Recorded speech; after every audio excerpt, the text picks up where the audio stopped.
ناظرین، میاں طاہر حاضر خدمت۔ میں آج آپ کو پاکستان میں آنے والے زلزلوں کے حوالے سے اپڈیٹ کرنا چاہ رہا ہوں۔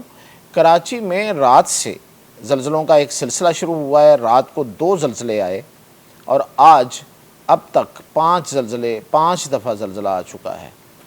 اب یہ جو زلزلے آ رہے ہیں ان کو آفٹر شاکس کہنا تو ٹھیک نہیں ہے، کیونکہ ان کی انٹینسٹی جو ہے، ان کی جو شدت وہ سموٹ کوئی ایک ہی طرح کی ہے۔ کوئی 3.8 ہے، کوئی 3.2 ہے، کوئی 2.8 ہے، لیکن 4 سے اوپر نہیں گئے۔ اور پھر یہ کہ ان کی کچھ کی گہرائی جو ہے وہ کوئی 108 میٹر تھی، کوئی کسی کی کوئی کم تھی، کسی کی مطلب اس سے زیادہ تھی۔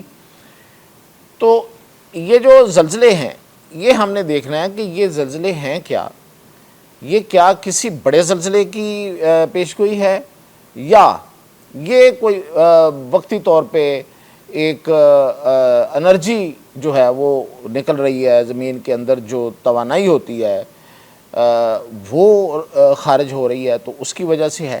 تو اس کا جائزہ لیتے ہیں۔ اب ہمارے پاس جو معلومات ہیں اس کے مطابق یہ کراچی جو ہے، یہ کراچی سے آواران تک، آواران بلوچستان کا ایک شہر ہے، یہ ایک فالٹ لائن ہے، ایک فالٹ لائن پہ یہ واقع ہے۔ اس طرح پاکستان میں تو بہت سی فالٹ لائن ہے۔ میں آپ کو بتاؤں کہ پاکستان کا جو رقبہ ہے وہ 7,96,000 مربع کلومیٹر ہے، تو اس میں ہزاروں فالٹ لائن ہیں، اتنے سے رقبے میں ہزاروں فالٹ لائن ہیں، کراچی سے خیبر تک، اور پھر پورے پاکستان میں۔ اب دیکھیں کہ پاکستان کا 2/3 حصہ جو ہے، 2/3 جو پاکستان ہے، یہ کسی نہ کسی فالٹ لائن پہ واقع ہے۔ 45% علاقہ پاکستان کا جو ہے وہ یوریشین پلیٹ، یہ زیر زمین پلیٹس ہیں، یہ جو زمین ہے ہماری، اس کے نچلا حصہ جو ہے وہ اس کو پلیٹس کہا جاتا ہے، وہ مختلف پلیٹس میں تقسیم ہوتا ہے۔ تو میں نے جیسے بتایا کہ 45% جو ہے وہ یوریشین پلیٹ پر ہے، اور 40% جو ہے وہ انڈین ٹیکٹونک پلیٹ پر ہے۔ یہ ٹیکٹونک پلیٹس کہلاتی ہیں۔ پرانے وقتوں میں آپ کو یاد ہوگا کہ زلزلے کی وجہ جو بتائی جاتی تھی وہ یہ تھی کہ زمین جو ہے نا وہ ایک بھینسے کے سینگوں پہ کھڑی ہے، اور جب بھینسا جو ہے وہ ایک سینگ سے دوسرے سینگ پہ وزن ڈالتا ہے تو وہ زمین ہل جاتی ہے۔ تو یہ بیسیکلی وہ بات تو ٹھیک نہیں ہے، لیکن اس حد تک اس کو سمجھنے کے لیے یہ ٹھیک ہے کہ یہ ایک حصہ اور دوسرا حصہ۔ تو اس طرح جو پوری دنیا کی جو زمین ہے یہ مختلف پلیٹس میں ہے۔ تو یہ جیسے میں نے بتایا کہ یوریشین پلیٹ ہے ایک، اور ایک ہے انڈین پلیٹ۔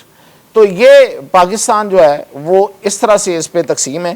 اور ہو کیا رہا ہے کہ جو یوریشین اور انڈین پلیٹ، ٹیکٹونک پلیٹس ہیں، یہ ایک دوسرے کے اندر دنس رہی ہیں۔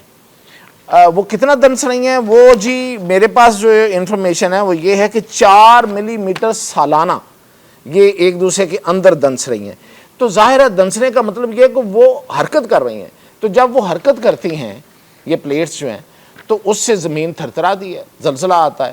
اور وہ حرکت کیوں کر رہی ہیں؟ وہ ظاہر ہے کہ زیر زمین لاوا ہے، بہت بڑی انرجی ہے، اس کے اپنے ایک ڈائنامکس ہیں، وہ مختلف طریقے سے چلتے رہتے ہیں۔ ابھی تک سائنس وہاں تک نہیں پہنچ سکی کہ یہ زلزلے کیوں آتے ہیں، کیسے، مطلب کیسے تو پتہ ہے، لیکن کیوں آتے ہیں، کب آ جاتے ہیں، کوئی اس کی کوئی پیشن گوئی نہیں ہے۔ یہ ٹھیک ہے کہ کسی بڑے زلزلے سے پہلے کچھ نہ کچھ سائنسدانوں کو اندازہ ضرور ہو جاتا ہے کہ یہ جو علاقہ ہے اس میں کوئی بڑا زلزلہ آ سکتا ہے۔ اب یہ جو ہو رہا ہے کراچی میں، اور پھر یہ کچھ دن پہلے یہ ملتان اور ادھر پنجاب کے علاقے میں یہ 2 زلزلے آئے، ایک دن کے بعد دوسرے دن، تو ایک کے بعد دیگرے 2 زلزلے آ گئے۔ تو یہ بیسیکلی لوکل، ہم نے جو بات کی ہے ماہرین سے، تو وہ کہتے ہیں کہ یہ لوکل پلیٹس ہیں جو فالٹ لائن ہیں، یہ اپنے آپ کو ایڈجسٹ کر رہی ہیں۔ اب یہ ایڈجسٹ کر رہی ہیں اور وہ ان کو پوری طرح یقین نہیں ہے۔ وہ کہتے ہیں کہ 2 طرح کی چیزیں ہو سکتی ہیں۔ ایک یہ ہوتا ہے کہ یہ جو لوکل فالٹ لائن ہوتی ہیں، چھوٹی فالٹ لائن، جس طرح میں نے یہ کراچی آواران تک ایک فالٹ لائن ہے، اسی طرح اور بھی فالٹ لائن ہے، میں آپ کو بتا دیتا ہوں، جیسے کہ